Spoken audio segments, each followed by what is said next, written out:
Jagat sepak bola Asia Tenggara, rivalitas antara Indonesia dan Malaysia selalu menjadi topik hangat. Kisah kali ini menggambarkan bagaimana timnas Indonesia yang berjuluk skuad Garuda terbang tinggi. Sementara Harimau Malaya terjerembab dalam jurang kehancuran akibat kesombongan yang tak beralasan.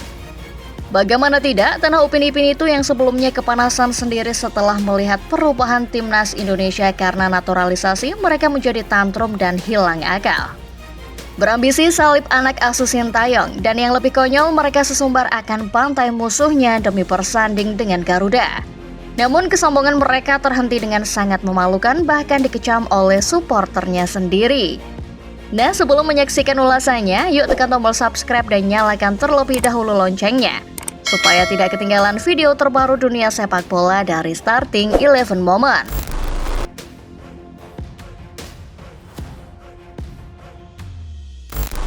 Malaysia memasuki kualifikasi Piala Dunia 2026 dengan ambisi besar.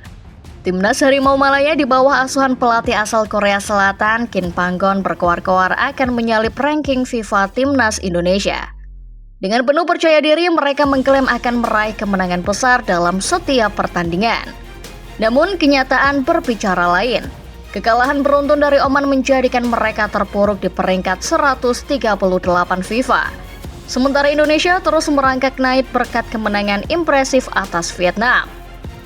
Rekor buruk skuad Harimau Malaya sejak 2018. Demikian tulis berita harian media lokal Malaysia yang menggambarkan situasi suram tim nasional mereka. Kim Panggon sendiri tidak bisa menyembunyikan kekecewaannya. Saya mohon maaf untuk fans, para pemain sudah berjuang keras dan tidak menyerah. Saya bangga kepada mereka, ujar Kim Panggon seolah berusaha meraih simpati dari pendukung yang kecewa.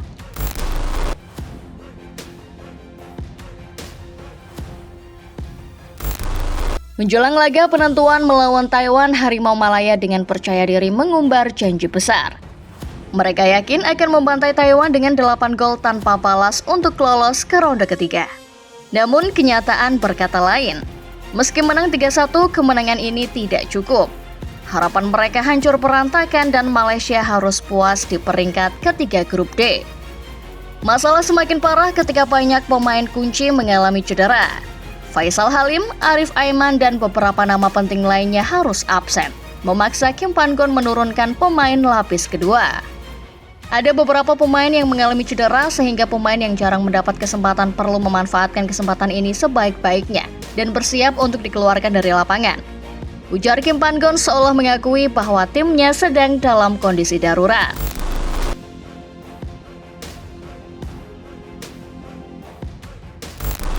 Di sisi lain, timnas Indonesia justru menunjukkan performa gemilang. 2 kemenangan beruntun atas Vietnam mengokohkan posisi mereka di puncak klasemen, memastikan langkah mereka ke ronde ketiga.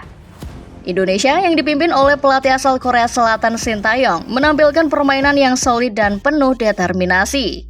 Kontras ini semakin menyakitkan bagi Malaysia yang harus melihat rival abadinya terbang tinggi sementara mereka terpuruk.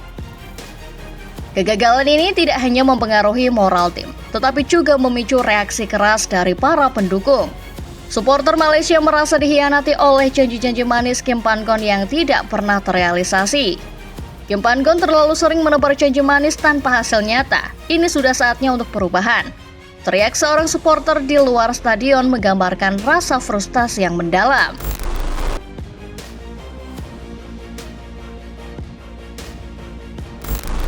Kegagalan membawa Malaysia ke ronde ketiga membuat posisi Kim Panggon semakin terancam.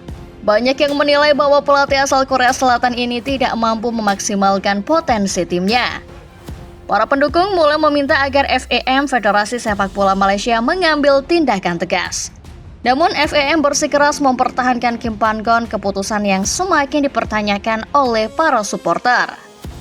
Federasi tampaknya lebih memilih mempertahankan pelatih yang gagal daripada mendengarkan suara pendukung. Ini adalah keputusan yang sangat mengecewakan, ujar seorang pengamat sepak bola Malaysia. Kritik juga diarahkan kepada Datuk Haji Hamidin, Presiden FEM yang sebelumnya menyatakan bahwa proyek naturalisasi pemain tidak cocok untuk Malaysia.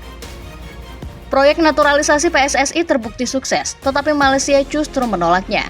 Ini adalah bukti bahwa FEM tidak mampu belajar dari kesuksesan negara lain, tambahnya.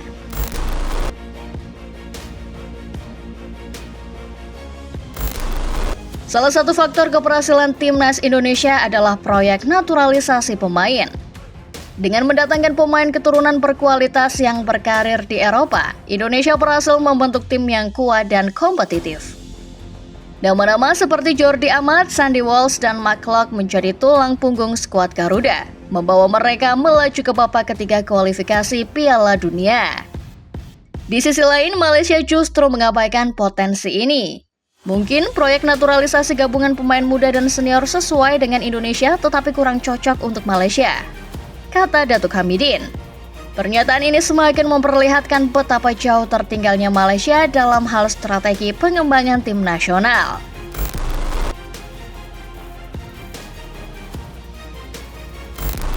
Pada laga terakhir melawan Taiwan, Malaysia sebenarnya menunjukkan semangat juang tinggi. Namun kondisi fisik yang kurang optimal membuat mereka tidak mampu mencetak banyak gol. Mereka hanya bisa menang 3-1, yang jelas tidak cukup untuk mengejar defisit gol dari Kyrgyzstan yang berada di posisi kedua grup. Kim Panggon berani mencoba formasi baru dengan menurunkan pemain muda seperti Safwan Mazlan dan Asri Ghani sebagai starter. Kedua pemain ini tampil impresif, namun tidak mampu menutupi kelemahan tim secara keseluruhan. Saya sadar Malaysia perlu mencetak banyak gol untuk lolos. Kyrgyzstan punya keuntungan selisih 8 gol lebih banyak. Namun kami akan mencoba mencetak banyak gol di Stadion Bukit Jalil saat melawan Taiwan nanti, tegas Kim Panggon sebelum pertandingan. Namun kenyataan berkata lain dan impian lolos ke ronde ketiga pun sirna.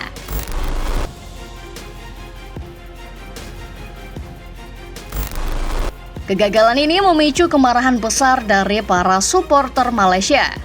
Mereka merasa telah dikhianati oleh janji-janji manis yang tidak pernah terrealisasi. Bahkan keputusan FAM untuk mempertahankan Kim Panggon semakin dipertanyakan. Banyak yang merasa bahwa sudah saatnya Malaysia mencari pelatih baru yang mampu membawa perubahan nyata. Akankah kesombongan berubah menjadi pelajaran berharga?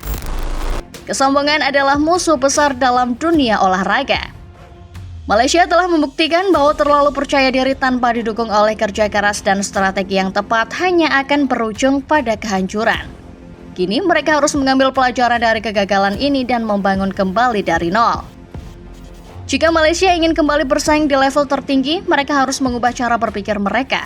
Kesombongan harus digantikan dengan kerendahan hati dan kerja keras, tambah analis tersebut. Mungkin ini saatnya bagi Malaysia untuk belajar dari Indonesia dan negara-negara lain yang telah sukses.